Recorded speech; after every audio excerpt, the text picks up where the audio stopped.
Good morning, children. Now, welcome back again in our YouTube videos.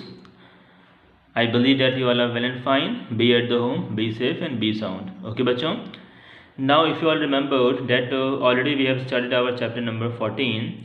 The name was Wind and the Storm. Okay, and from the previous some videos, the starting videos which I had made, we had already discussed about the different aspects of the wind. Okay, when the wind will be generated, when the wind will be created, when the air will be called as a wind. Okay, the different flowing patterns of the wind. Okay, and what was the reason for the creation of the wind. Okay, from which region to the which region the wind will blow. Because of the blowing of wind, because of the blowing of air, the wind will be generated, and due to which what type of situations will get created. These all aspects already we have discussed in our previous videos. Okay, so पहले के सारे videos में ये सारी बातें हम लोग discuss कर चुके हैं. अब आज हम अपना एक नया टॉपिक शुरू करने वाले हैं, which was associated with the name of the chapter, that was storms. Okay, so as per the name of the chapter, wind and the storm. तो विंड के बारे में कई तरह के एस्पेक्ट्स के बारे में हमने पढ़ लिया. विंड से रिलेटेड कई तरह के एस्पेक्ट्स हैं जिसके बारे में हमने जान लिया है. अब हम स्टॉर्म्स के बारे में जानेंगे. ओके बच्चों, so now first of all let's have a see what is the meaning of storms. Now see here, storms are okay now see here, storms are the severe atmospheric disturbance. Storms are severe means very dangerous. Okay, severe atmospheric disturbances accompanied by very strong high speedy winds. Very strong and the high speedy winds, it means ultimately if I will conclude the meaning of storm, then I must have to say that the storm is a type of a disturbance which will be created just because of the high speedy winds. मतलब अगर बहुत तेज़ हवाएं चलना शुरू हो जाएं तो उन हवाओं की वजह से अगर ह्यूमन बींग्स को या फिर किसी भी लिविंग ऑर्गेनिज्म को जो हमारे अर्थ पे रहता है उसको उसकी पर्सनल लाइफ में डिस्टर्बेंस फील हो रहा है, then that will be called as a storm. Okay, तो disturbances का जो reason है, the reason for the disturbances must have to be wind. It should not be air. Okay, that was only we have seen here कि storms are the severe atmospheric disturbance accompanied by very strong high speedy winds. Okay बच्चों, now they are often set off when the different types of air masses meet. मतलब when the air will becomes into the wind and the wind will come from different areas. Okay, when the wind will come from different areas, see children, one thing I want to tell to all of you here, that we cannot control the different patterns of the blowing of wind. Okay, whenever because of different atmospheric conditions, different atmospheric situations, the wind will be generated, and ultimately the different regions, the air which will start blowing from the different regions, different regions, they will ultimately reach up to a point. So now coming at the point, they all will combine together and a new type of disturbing agent will be formed automatically because of the mixing of all these wind from different directions. That was only given here. We all can see here, see, this could be a dry air masses meeting a moist air masses, or cold air masses meeting a warm air masses. Just now they have told to us that they are often set off when the different types of air masses meet. So when the different types of air masses means the air which is coming from different directions and the different geographically located regions. On the earth there are different types of regions. Okay, because of some atmospheric reason, from these regions the air will start moving and ultimately it will convert into the wind. Now these wind may have dry, may have moist, okay, may have cold, may have hot. Okay बच्चों, तो इन masses के आपस में मिलने की वजह से या तो फिर जो गर्म हवाएं हैं वो ठंडी हवा से मिल जाए, या फिर जो ड्राई एयर है वो मॉइस्ट एयर के साथ में मॉइस्ट एयर मासेस के साथ में मिल जाए, तो तब उस कंडीशन में वहाँ पर स्टॉर्म जनरेट हो जाएगा। ठीक है ना। Storm can range from moderate to very severe, मतलब मॉडरेट से लेकर के, मॉडरेट मतलब जिसको हम टॉलरेट कर सकते हैं, कम, जिससे नुकसान कम हो, डैमेज कम हुआ हो, उसको हम क्या बोलेंगे, moderate. Storm can range from moderate to very severe. तो ओके बच्चों, तो मॉडरेट से लेके बहुत सीवियर तक ये रेंज करता है। Now severe storms can cause large scale destruction of a life and property. Severe storms जब कभी भी होंगे तो उनकी वजह से लाइफ का, प्रॉपर्टी का और ओवरऑल हम एक बोल सकते हैं कि पब्लिक प्रॉपर्टीज़ का बहुत ज़्यादा नुकसान होता है। Okay, this is the reason why we are getting badly affected because of the severe storms. तो सीवियर स्टॉर्म्स से हम बहुत ज़्यादा इफेक्टेड होते हैं। ठीक है बेटा। Now let's have a see what is given here कि let us study about the two such storms, cyclones and the tornado. तो यहाँ पर हम इसी तरह के दो साइक्लोन्स की बात करेंगे जिसका नाम है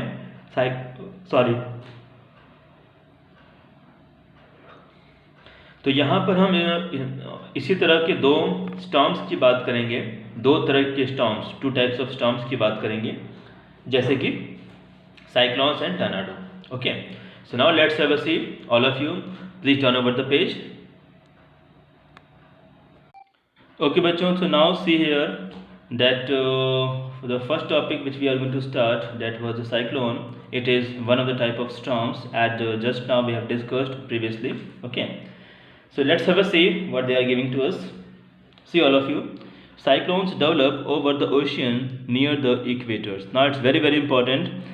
If anybody can ask you that what was the places where the cyclones can be generated, okay, cyclones will be generated in the ocean or on the land, then you have to give the answer that the cyclones can be developed only in the ocean, and in the ocean not anywhere, the part of ocean which is nearby the equator. Okay, this is the hard and fast rule of the cyclones. The cyclones develop over the ocean near the equator where the water are warm.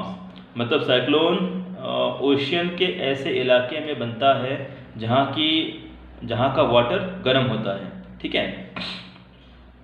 Such storms are given different names in the different regions. ये जो storms हैं इसके कई तरह के नाम हमने कई तरह के रीजन्स में दिए हुए हैं। ठीक है बच्चों, तो कई रीजन में हमने कई तरह के नाम दिए हुए हैं। हालांकि ओके ना, पहले आप उन नामों को देख लो कि they are called hurricanes in the north America. इसी को साइक्लोन को ही हम हरिकन्स कहते हैं। कहाँ पे? नॉर्थ अमेरिका में, कैरिबियंस में टाइफून बोलते हैं, और ईस्टर्न एशिया में साइक्लोन बोलते हैं। ठीक है ना। तो देखो बच्चों, यहाँ पर चाहे आप हरिकन्स की बात करो, if I will talk about the hurricanes, if I will talk about typhoon और cyclones, the situations and the conditions those who are responsible, they will be same. Okay, but in which country the impact is going to be done, according to this the name has been given to it. For example, अगर ये America में आएगा तो क्या बोलेंगे उसको? That was the hurricanes.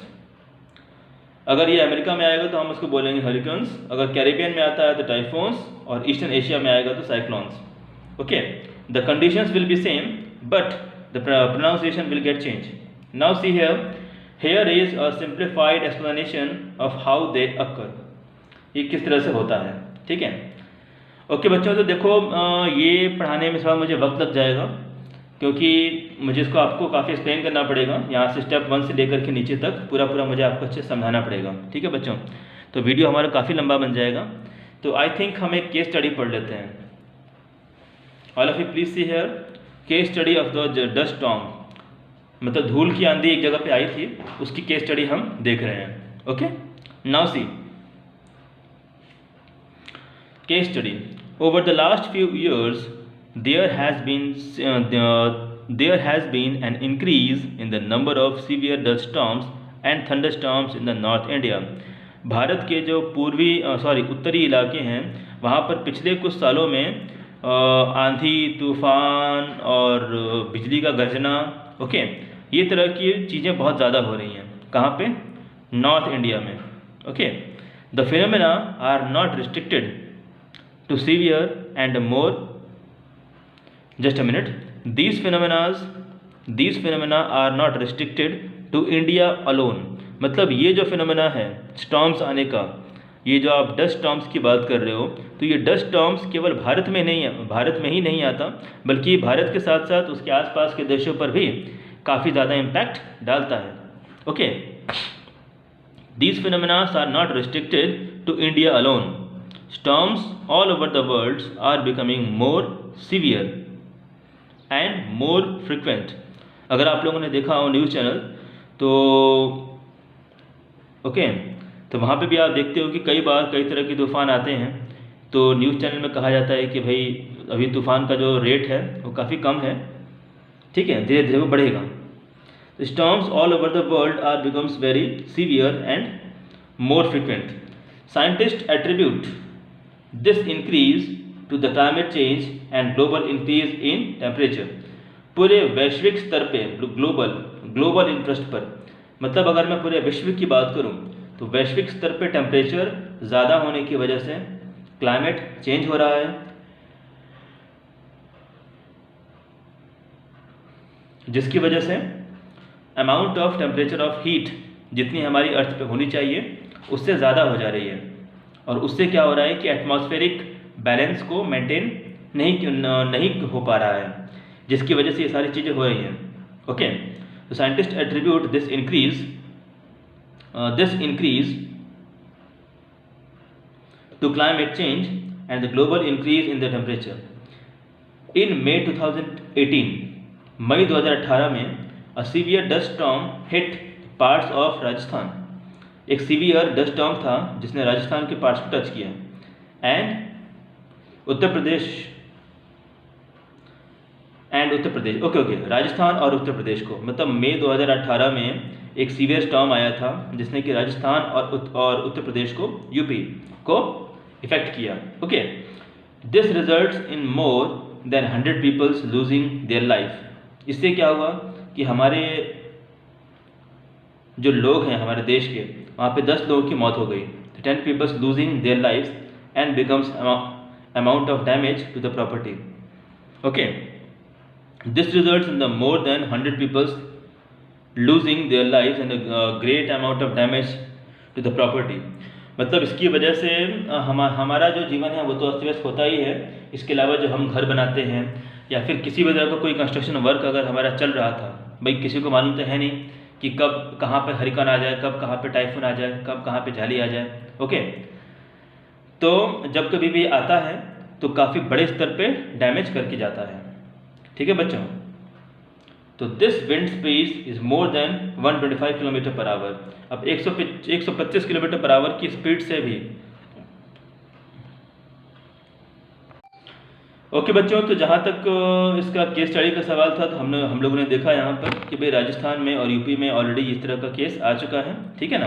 तो we have to be more conscious about our atmosphere, okay, and what type of changes are going to be done and what type of changes those who are being observed in the atmosphere. जिस हिसाब से हम pollution बढ़ा रहे हैं, जिस हिसाब से गैसेज हवा में निकल रही हैं, डे बाय डे उसका टेम्परेचर बढ़ता जा रहा है, ठीक है ना। And ultimately it will become a reason for the trend of the storms का एक ट्रेंड बन जाएगा कि भाई हर साल तो स्टॉर्म आते ही हैं, ठीक है बच्चों। तो हम ऐसी कंडीशन में ना आ जाएं, इसके लिए हमें इसके बारे में सोचना चाहिए, ओके। अब देखो बच्चों, यहाँ पर जो आपका टॉपिक हम चला रहे हैं दैट वाज द साइक्लोन में आप देख रहे हो यहाँ पे 2 स्टेप दिए हुए हैं, स्टेप 1 स्टेप 2, ठीक है। इन दोनों स्टेप्स के बारे में और फिर साइक्लोन्स के बारे में मैं आपको अच्छे से समझाऊंगा, लेकिन this is not possible in this video because it's having the very less time, okay. So next video में हम इसमें शुरुआत करेंगे साइक्लोन्स से। इसका इंट्रोडक्शन पार्ट तो आप लोगों ने देख लिया है, और स्टेप 1 से मैं शुरू करूँगा। स्टेप 1 स्टेप 2 समझाने के बाद दोनों को मिला करके हम यहाँ पे समझा देंगे, तो अल्टीमेटली में आपका पूरा एम जो है वो पूरा हो जाएगा, ठीक है। ओके बच्चों, तो आज के लिए बस इतना ही। Be at the home, be safe, be sound and be secure, okay बच्चों, ओके, थैंक यू।